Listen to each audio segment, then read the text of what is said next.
Hello, പുതിയൊരു വീഡിയോയിലേക്ക് സ്വാഗതം കേട്ടോ. അപ്പോൾ നമ്മൾ നല്ല രുചിയോടും സിമ്പിളായിട്ട് ഉണ്ടാക്കിയെടുക്കാൻ പറ്റിയ നല്ലൊരു അച്ചാറിൻ്റെ റെസിപ്പി കാണാം കേട്ടോ. അപ്പോൾ നമ്മൾ അച്ചാറിന് വേണ്ടിയിട്ട് നാരങ്ങ കഴുകി വേവിച്ച് വൃത്തിയാക്കി കുരുവൊക്കെ കളഞ്ഞെടുത്തിട്ടുണ്ട് കേട്ടോ. നല്ല ചെറുതാക്കി അരിഞ്ഞെടുത്തിട്ടുണ്ട്. നമുക്കിനി ഒരു ചീൻചട്ടിയിലേക്ക് നല്ലെണ്ണ ഒഴിച്ച് ഒരു വലിയ കഷ്ണം കായം നമുക്കിതുപോലെ മൂപ്പിച്ചെടുത്ത് മാറ്റാം കേട്ടോ. അതുകൂടാതെ നമുക്കൊരു ചെറിയൊരു പാനിൽ വെച്ചിട്ട് അതിലേക്ക് നമുക്ക് ഉലുവ ഒന്ന് ചൂടാക്കി എടുക്കാം കേട്ടോ. നല്ല ബ്രൗൺ കളറായിട്ട് വരണേ. ഇതൊരു ഏകദേശം ഒരു 1/2 കിലോയോളം വരുന്ന നാരങ്ങയ്ക്കുള്ളതാണ് കേട്ടോ. അപ്പോൾ നമുക്ക് രണ്ടും കൂടെ ഒന്ന് മാറ്റി വയ്ക്കാം. ഒന്ന് ചൂടാക്കിയിട്ട് ഇത് നമുക്ക് പൊടിച്ചെടുക്കണം കേട്ടോ. പൊടിച്ചെടുക്കേണ്ട ആവശ്യമുണ്ട്.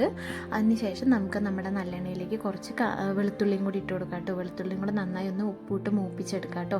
നല്ലൊരു ബ്രൗൺ കളറായിട്ട് വരണം കേട്ടോ. അതിന് പച്ചമണമൊക്കെ ഒന്ന് വെളുത്തുള്ളിയുടെ മാറി വരണേ.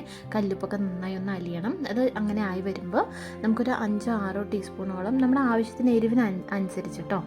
എരിവ് കൂടുതൽ വേണമെന്നുള്ളവർക്ക് അങ്ങനെ ചെയ്യാൻ കൂടുതലാക്കി എടുക്കാം, അല്ലെങ്കിൽ കുറച്ച് മതിയാവും കേട്ടോ. അപ്പോൾ അതും കൂടി ആക്കിയിട്ട് നമുക്ക് നന്നായിട്ട് ഒന്നൊന്ന് മൂപ്പിച്ചെടുക്കാം. മൂത്ത് വരുന്ന സമയത്ത് നമുക്ക് അതിലേക്ക് കുറച്ച് കറിവേപ്പിലയും കൂടി ഇട്ട് കൊടുക്കാം കേട്ടോ. കറിവേപ്പിലയും നന്നായിട്ടൊന്ന് ഫ്രൈ ആയിട്ട് വരട്ടെ. അതുപോലെ സിമ്മിൽ ഇട്ടിട്ടോ അല്ലെങ്കിൽ സ്റ്റവ് ഓഫ് ചെയ്തിട്ടിട്ടോ മുളക് പൊടി ഇട്ട് കൊടുക്കാൻ ശ്രമിക്കണം കേട്ടോ, അല്ലെങ്കിൽ പെട്ടെന്ന് കരിഞ്ഞു പോവേ.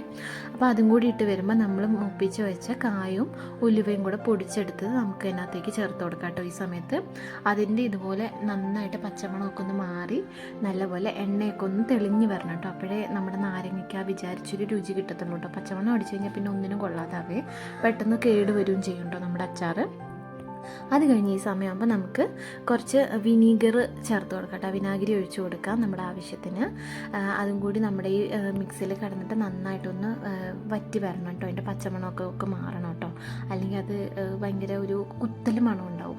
അതിന് ശേഷം അതും കൂടെ ഒന്ന് എണ്ണ തെളിഞ്ഞ് വരുമ്പോൾ കുറച്ച് വെള്ളം, നമ്മൾ വെള്ളം ഒഴിച്ച് കൊടുക്കാറുണ്ട്. വെള്ളം സ്കിപ്പ് ചെയ്യുന്നവർക്കാണെന്നുണ്ടെങ്കിൽ സ്കിപ്പ് ചെയ്യാം കേട്ടോ. അപ്പോൾ വെള്ളവും കൂടെ ഒഴിച്ച് കൊടുത്തിട്ട് നന്നായിട്ടൊന്ന് എണ്ണ തെളിയണം കേട്ടോ. എണ്ണ തെളിഞ്ഞ് വരുന്ന ഈ സമയത്ത് നമുക്ക് നമ്മുടെ അച്ചാറിട്ട് കൊടുക്കാം കേട്ടോ. ഞാൻ ഏകദേശം ഒരു 1/2 കിലോയുടെ അടുത്തുണ്ടാവും കേട്ടോ നമ്മുടെ നാരങ്ങ. അത്രയും നാരങ്ങയാണ് കേട്ടോ നമ്മളിപ്പോൾ മുറിച്ച് ചേർത്ത് കൊടുത്തിരിക്കുന്നത്. അപ്പോൾ അതും കൂടി നമുക്ക് നമ്മുടെ മിക്സിയിലിട്ടിട്ട് നന്നായിട്ടൊന്ന് എന്താ പറയുക, അതിൻ്റെ മസാലയൊക്കെ എല്ലാവരും ഉപ്പും മുളകും പുളിയൊക്കെ പിടിക്കുന്ന രീതിയിൽ നന്നായിട്ടൊന്ന് മിക്സ് ചെയ്ത് കൊടുക്കുക കേട്ടോ. എന്നിട്ട് നമ്മളിത് കുറച്ച് നേരം ഈ മിക്സിയിൽ കിടന്ന് നമ്മുടെ നാരങ്ങ ഒന്ന് വെന്ത് വരണം കേട്ടോ. വെന്ത് വെള്ളമൊക്കെ ഒന്ന് വറ്റി ഒന്ന് കുറുകി, അപ്പോൾ അങ്ങനെ വരുമ്പോഴേ നമ്മുടെ നാരങ്ങയ്ക്ക് അതിൻ്റേതായ ഒരു രുചി വരുള്ളൂ കേട്ടോ. അപ്പോൾ നന്നായിട്ട് വറ്റി വരട്ടെ, അതുവരെ നമുക്കൊന്ന് വെയിറ്റ് ചെയ്യാം കേട്ടോ. അപ്പോൾ ഒരുപാട് അടി പിടിച്ച് കരിഞ്ഞു പോകാതെ നോക്കണം. അങ്ങനെ ശ്രദ്ധിച്ചില്ല എന്നുണ്ടെങ്കിൽ ചിലപ്പോൾ അടി പിടിക്കും കേട്ടോ. അപ്പോൾ ചെറിയ സിമ്മിലിട്ടിട്ട് ഇതുപോലെ വറ്റിയെടുക്കുക. അപ്പോൾ ഇതാണ് കേട്ടോ നമ്മുടെ ലാസ്റ്റ് നമ്മുടെ നാരങ്ങയുടെ ലുക്ക്. നല്ല അടിപൊളി ടേസ്റ്റാണ് കേട്ടോ. നമ്മൾ ലാസ്റ്റ് അത് കുപ്പിയിലേക്ക് മാറ്റിയിട്ടുണ്ട് കണ്ടോ. വെള്ളമൊക്കെ അത് തണുത്തപ്പോൾ ആ വെള്ളത്തിൻ്റെ ഇതൊക്കെ ഒന്ന് മാറി നല്ല അടിപൊളിയായിട്ടുണ്ട് വന്നിട്ടുണ്ട് കേട്ടോ. ഒരുപാട് വെള്ളവും കാര്യങ്ങളൊന്നുമില്ല. നമുക്ക് ഫ്രിഡ്ജിൽ വെച്ച് സൂക്ഷിക്കാം കേട്ടോ. അപ്പോൾ അടുത്ത വീഡിയോ ആയിട്ട് നമുക്ക് വീണ്ടും കാണാം. Tata, bye bye.